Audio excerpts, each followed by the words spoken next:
You know, we look at a lot of mini PCs, but this one's kind of interesting because it's kind of in the middle, but it's also kind of at the top depending on what you're doing. This is the Peladn WO7 7735U, and this one has the AMD 7735U, so easy to remember the model number, right? And this one has 16 threads. It's 8 cores, 16 threads. I'm gonna say it comes with Linux. Mine came with Windows 11, but let me just go through a few of the specs on this, and then we'll talk about what makes this interesting. If you're feeling deja vu, it's because I took the video down. Peladn said, hey, we've got a coupon code coming out in a couple of days, and I was like, you know what? I don't want anyone to purchase this before the coupon code gets out. So now we have 5% off with the coupon code GERM39AO. I'll put the links down in the description along with the coupon code, so be sure to use that to save a chunk of change. All right, let's get down to it. I always use OEM keys. I grab them over at whokeys.com. This is the price you're going to pay for Windows 11 Pro. If you get a retail key, let's check those prices on whokeys.com. $30. No, we can do better. Put in TS25, click apply. There we go, $23.22. You got Windows 11 Pro, Windows 10 Pro, Windows 11 Home, Windows 10 Home, and we have a couple different flavors of LTSC. 2021 gets updates until 2027, and the 2021 IoT edition gets updates until 2032. Also, if you're sick of paying that monthly fee for Office, you can get an offline version of Office. They've got 2019 and 2016. You know, 2016 will get most people by, in my opinion. You can also use the coupon code TS25 on these to save 25% on this as well. Let's go ahead and check out with our copy of Windows 11 Pro. All right, just put in my card info. There we go. Click on View Keys and Codes. Once you get to the User Center, click on Get the Key. You'll see your key right here in the middle. Go ahead and highlight that, copy that, press Start, and then type Activate. You'll see Activation Settings. Go ahead and click on that. And then right here it says Not Active. Just click on Change Product Key. Paste in our product key, and then click on Activate. Hey, look at that. Active. Head over to whokeys.com. Thanks to them for sponsoring. And now on to our regularly scheduled program. You got the Radeon 680M on the inside, and that's a very capable GPU. It's not like the latest like the 780M or whatever, but you can still play a lot of modern games on that. It's a really nice integrated internal APU with a frequency of 2200 megahertz. The CPU boosts up to 4.75 gigahertz, and then we have a cooling system. It doesn't necessarily keep it extremely cool unless you crank it up a bit, but it keeps it nice and quiet. So it's kind of like, it gets a little warm, but you'll see the tests when we show those. This one also comes with 16 gigabytes of DDR5 memory, and it comes in one stick, which is an interesting choice because I think some people, if you're gaming and stuff, are going to notice a difference in running single channel versus dual channel. This is ADATA under the hood. So you can get another stick just like that, and then you can move to 32 gigabytes and at the same time move to dual channel if you wanted to. And I think I would recommend doing that because, you know, it's cheaper to buy 16 gigabytes than it is to buy 32. And with a lot of these units, when they come with 16, there's two 8 gig sticks and you got to take those out. So interesting.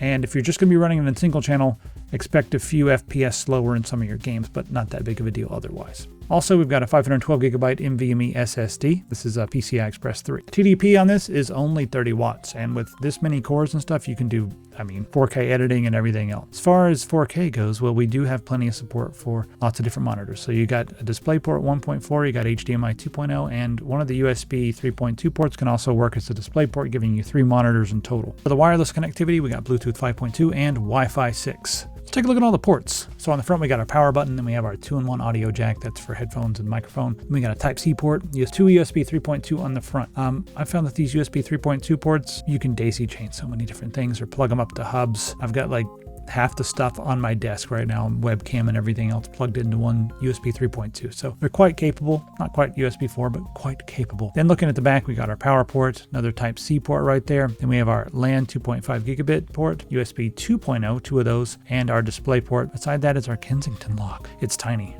just 0.46 liters, 113 by 113 by 36 millimeters. In America, it's like a little bit bigger in this cup right here, you know. If you want to take a look under the hood, it's really easy. You just remove the 4 screws. They're actually the feet on the bottom. And then we can pop off the bottom panel. It took a little bit of wiggling, but I was able to get the bottom panel to come off. And note this is all metal, so it feels really nice in your hands. It's pretty much the entire thing's metal. I've always liked the Peladn build quality. And there you can see our NVMe M.2. Now, note beside that, there's a room where they probably could have mounted another one. So it'd be nice to have, one more slot right there. They would go over top of the CMOS battery, but I'm kind of like, whatever. I've seen some that actually do put one over top of the CMOS battery, but it is what it is. And it is nice that they've included a heat sink on there. And then we also see that 1 stick of ADATA memory. In the box, they've given us the manual. In the box, we got a manual, HDMI cable. Then we have a little Visa mount so you can mount it on the back of stuff. It's got the screws and everything you need in there. And then a nice small power adapter. We're not talking like this huge brick, because a lot of times you get a mini PC and then the brick is bigger than the PC, and it's like, what part of that is mini? All right, let's hop in and take a look at some benchmark. All right, let's I don't know why we're trying this, but let's just see if we can get this to run on low. I'm curious because it requires ray tracing, and yeah, I don't know why they forced ray tracing on us for this and the Indiana Jones game, but if this didn't have ray tracing, I bet it would run just fine. All right, so even with ray tracing, we're getting 17 FPS. I wouldn't play it like this. Yeah, all right, that's enough. You know what, if you want to play Doom, we've got Doom Eternal, which probably a better game anyway. So let's try out some Doom Eternal, shall we? All right, 1080p, and I'm gonna scroll down here for the video. Let's do medium on 1080p, see how this runs. Apply changes, and cool, 44:29. See our FPS up there. All right, so let's try it on low. Doesn't feel that bad because the frame times are good. You know, it feels quite smooth. Wait, stop that. I'm trying to talk to the people. Yeah, you can play it like this. I'm not sure if this would be my first choice. Hey, what's in here? Cool. Yeah. All kinds of stuff's breaking loose right now. I've never figured out how to get that one up. Anyway, this feels okay to me, you know. Again, you know, this wouldn't be my first choice for a system to play it on, but it's not dropping below 30, which is a pretty big deal. Hey, what's up? Oh, get out of here. But you can play it. All right, that's the craziest we're gonna get, I think. So if you really are dying for a game, I've just picked up Viscerafest. I'm pretty excited about this. It's got that old school charm. Let's try this out. See how it runs. Let's check the graphics. Does nothing. We'll see. Don't need anti-aliasing. This is a pixely game. Viscerafest. Getting about 40 FPS because it's got all these lighting effects. I expected this to be a little bit higher, and it's not the fault of the system. I would expected a game like this to be a little bit higher. All right, so let's get this bunny hopping going right now. They seem to want me to really be bunny hopping. All right, now we're getting up into the 70s. Those big rooms there. Oh, jeez, take that out. Those big rooms there tend to knock the FPS a little bit, but we're in our 70s right now, 67. Looking pretty good. What's this going to do? All right, so Viscerafest works. I need to get into this game and come back because I'm just in the beginning right here. But yeah, it runs nice and smoothly, so you can play this all you want. All right, I want to show you something. This is called The Midnight Walk. It's a new indie game. It's beautiful. Everything's handcrafted. Like all this stuff, it's claymation. Now this is made in the Unreal Engine, and yes, it's using a lot of Unreal Engine technologies, but I'm able to play it on this at medium settings at 1080p, and I'm pretty much hitting the VSync right there. I've got it on 60, but I'm hitting the VSync most of the time, depending on what's going on. So this is what happens when you focus on art direction and creativity rather than all of the ridiculous effects that you have available. You get something like this. It's dark and it's spooky, yes, but it also has a completely unique art style. Like, check that out. Once we get over here in these open areas, you can see we're dropping down into around 30. So, you know, I think it's fine for a game like this. There are some horror elements.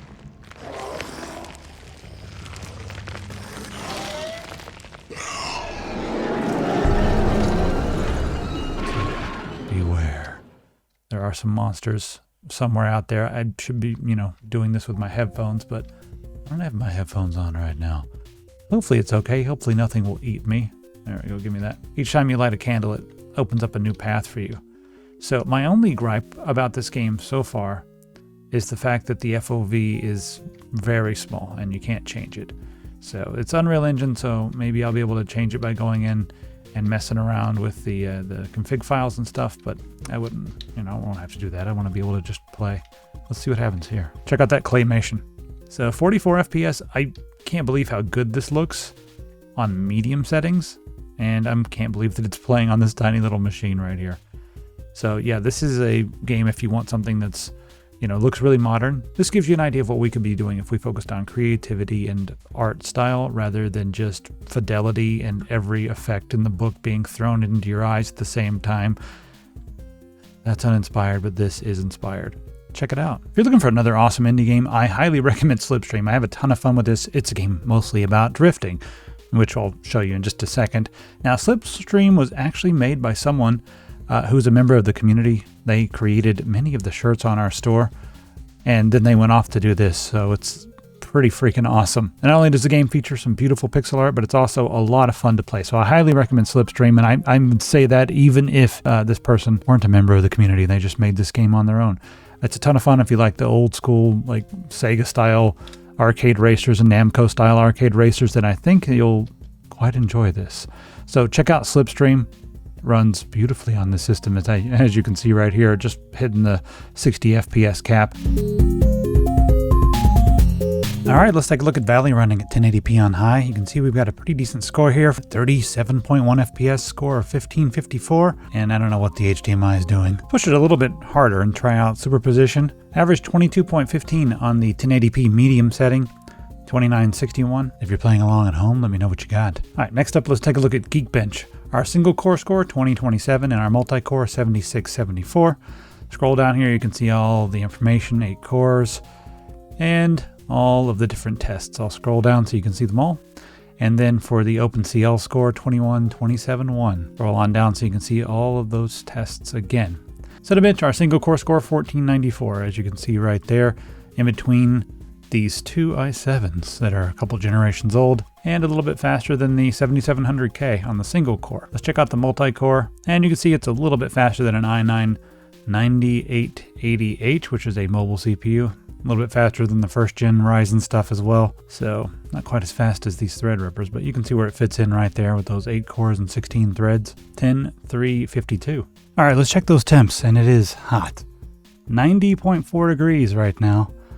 And that's with a full load, of course, for about 20 minutes. So yeah, my USB capture is still messing up. So for some reason, whenever I put this on, it goes crazy. But you can see there, the temperatures are not being reported correctly over here by Ada, but in Hardware Info 64, 90 degrees. Now, luckily, it's whisper quiet, so that's something. It was quite a bit louder before I installed the AMD software, so once you get the drivers installed, it's much quieter, but for the noise, there we go. You can hear the fans a little bit. Let me just show you what it looks like in the room. All right, and then there's while we're playing Doom. So not crazy, but you can definitely hear the fans. They have that classic small fan, high-pitched whir. So I'd say 7 out of 10 when it comes to like the noise. It's pretty good. So as you can see, for the money, it's quite capable. It gets warm, but you know, when you're playing games, it doesn't get nearly that warm. If you're doing like rendering and editing, it is going to get up to that 90 degrees where we saw it, despite the fancy cooling that's on the inside. But for me, it's, you know, it's fine. I'm okay with a little bit of warmth because I would prefer silence. It's fine. I'm okay with it. Anyway, let me know what you think about this in the comments. Let me know what you think about the game performance for the price that you get. And yeah, head over to epicpants.com, by the way. We got some of these things on sale right now. Mice on sale, half price. Coupon code HAPPYMOUSE. We've got a few different varieties. So head over to epicpants.com and I'll see you in the comments.